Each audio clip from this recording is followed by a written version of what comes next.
Hello guys! So hello, this is for Aries. Welcome dito sa aking channel, Aries. Alamin natin kung anong messages, vibration, gabay energy para sa lahat ng Aries. Please comment down below if you resonated, guys.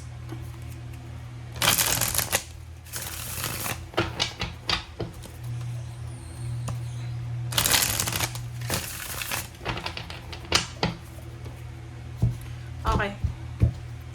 Let's check. Aries. First card mo dito is King of Pentacles. Next is Temperance. Queen of Pentacles. Wow. Ganda. Five of Pentacles. Magician. And then, Three of Swords. Sa ilalim mo dito, this is Seven of Pentacles. And then, Three of Wands, and then Two of Cups. So, nakikita ko sa'yo dito, meron ditong Aries na possible na nag-aantay ka. You're waiting for help. Okay, tingnan mo. Paki-comment sa comment section yung mga Aries na siguro dati you are supported and guided ng mga kapamilya mo, kaibigan, or kung sino man siya. But for the moment, nakikita ko na you're waiting eh. You're waiting. Until now, you're waiting. But, sinasabi ng bara sa'yo, huwag kang maghintay. Okay? Kailangan mong kumilos. Knight of Wands. Tapusin mo na yan na paghihintay na yan. Huwag kang maghihintay kasi, or huwag kang mag-expect. Okay? Dito naman, sinasabi ng bara sa'yo na there's a Aries na nag-aantay ka ng pera. Siguro galing sa iyong karelasyon. So, pwedeng ikaw ay babae or lalaki, wala ka atang trabaho, or hindi ko alam kung anong nangyayari sa'yo kasi this is lump sum of money, you're waiting it eh, diba? Nag-aantay ka galing sa padala, okay? Or maybe ikaw to, na you are parang you need to send money to your family. Hindi ko alam kung anong nangyayari sa buhay mo, okay? Alright, so, mayroon tayo ditong King and Queen of Pentacles. Okay? So, nakikita ko sa'yo dito na sobra-sobra yung potential mo sa salapi. Pwedeng malapit ka nang may promote, or siguro malapit ka nang mag-retire. Kasi atong King and Queen of Pentacles, this is babae man or lalaki, sobrang stable and secured sa salapi. Diba? So, pwedeng nag-iipon ka ng pera. Kasi pag nag-iipon tayo, alam natin na yung ipon natin, pag naipon yun, madami na siya, so magkakaroon ka ng stability and balance. It's either waiting for retirement, waiting for a lump sum of money, may binibenta ka ba, or waiting for something, or waiting for, like, buntis ka ba ngayon, manganganak ka, so hindi ka muna magtatrabaho. So, pwedeng unemployed ka, or nagre-rest ka ngayon, so wala ka pa dito, wala ka pa sa King and Queen of Pentacles. So, sinasabi ng Temperance dito na kinakailangan mo daw na maghintay. Okay? Yung King and Queen of Pentacles, hindi natin yan makukuha sa isang gabi lang. Hindi yan easy money, guys, just to clarify, Aries. Just to clarify sa'yo.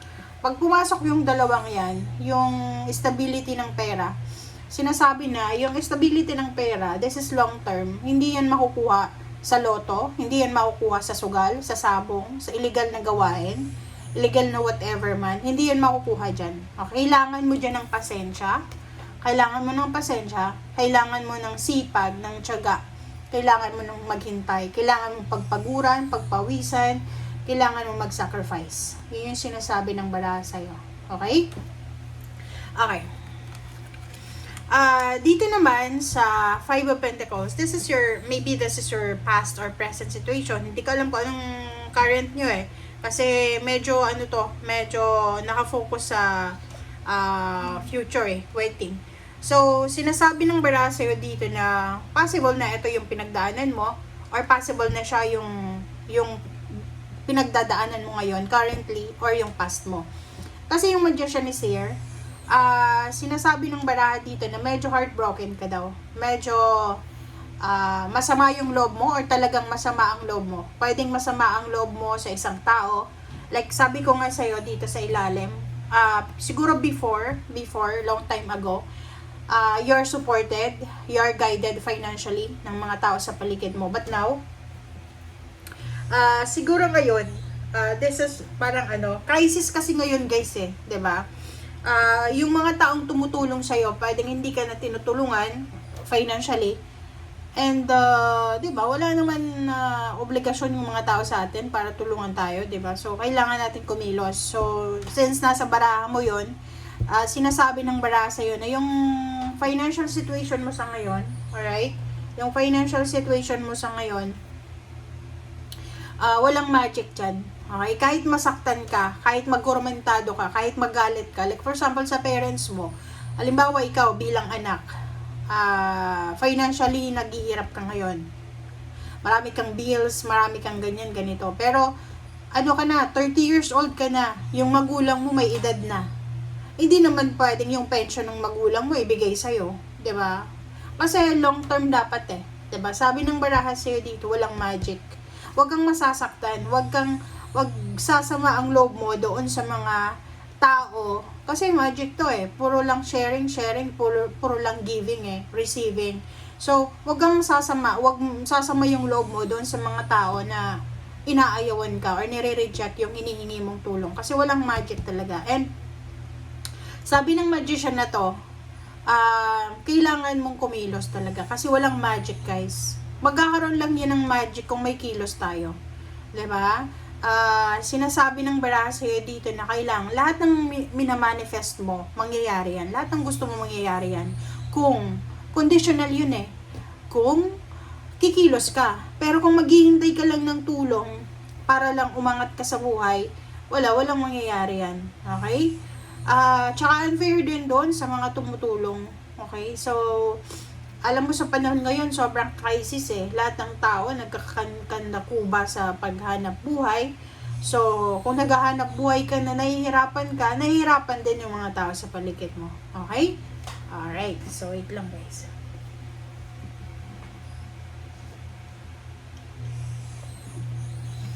Sinisipon talaga ako guys. Pasensya na. Alright, so let's check the King and Queen of Pentacles.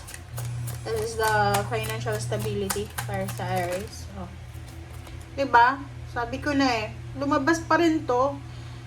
Ay, nako. Sabi ng baraha dyan sa'yo, King and Queen of Pentacles,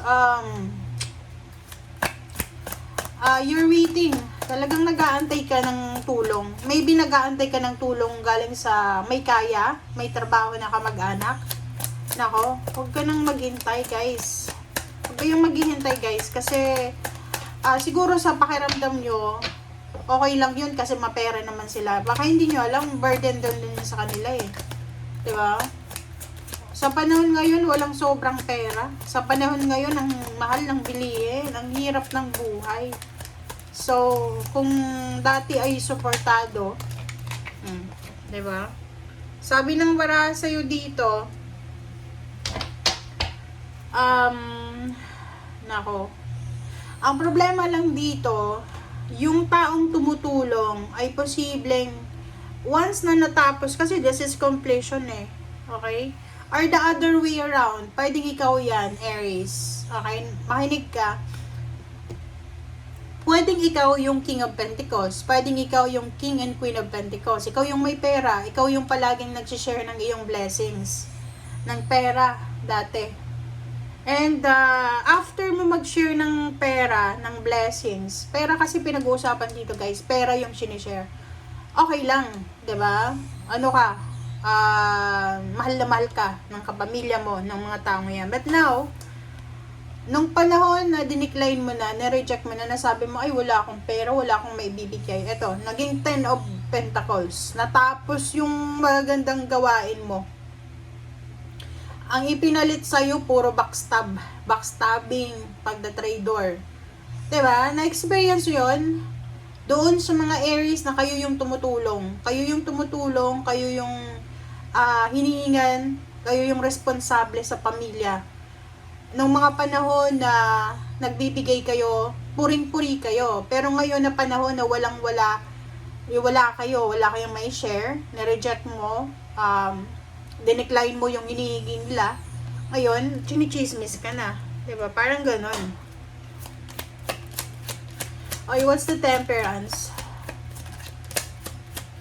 What's the temperance? Oh, Ace of Wands. So, sabi ng baraha sa'yo, which is the Ace of Wands, doon sa mga generous na Aries, um, kung naka-experience kayo ng injustice kasi yan kasi after mong tulungan, ginawan ka ng masama. Sinasabi ng barahan na huwag kayong matatakot na mag-share ng blessings nyo kasi hindi naman lahat ng tao pare-pareho.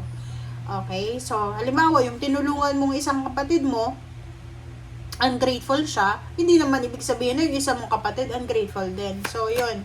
Huwag kang padadala sa masamang gawain ng ibang tao or masamang response sa'yo ng ibang tao para maging masama ka na din.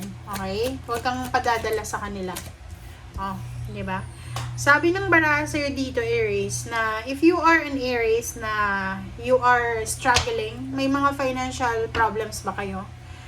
Sinasabi sa'yo na the universe is giving you hope, pag-asa. There's a risky, there's a new beginnings na pwede mong simulan and pwedeng magdala yan sa'yo ng swerte, magdala sa'yo ng solution sa kung ano man na mga financial issues mo sa buhay. Okay, lovers. Relationship, ganun din. So, if ever na yung relationship mo ay puro lang ikaw, give ng give, take ng take lang yung relationship mo, sinasabi ng baraha, na there's an opportunity na mabago yung takbo ng relationship mo. Okay? So, pwedeng may mga endings dito ng relationship, pero merong mga new relationship na magbo-blossom. And, dalawa yung mo dito yung 5 of Pentacles. So, nakikita ko it's either ikaw or pwedeng yung karelasyon mo, asawa, boyfriend, girlfriend, mayroon kayong pinagdadaanan na problema sa pera. Diba? Sabi ng baraha sa'yo, kailangan mong maging matalino daw. Maging matalino ka. Ngayon, lalo sa panahon ngayon. Dun sa mga generous na Aries, kailangan mong maging matalino sa paghahawak ng pera. Okay? Thank you guys. Bye!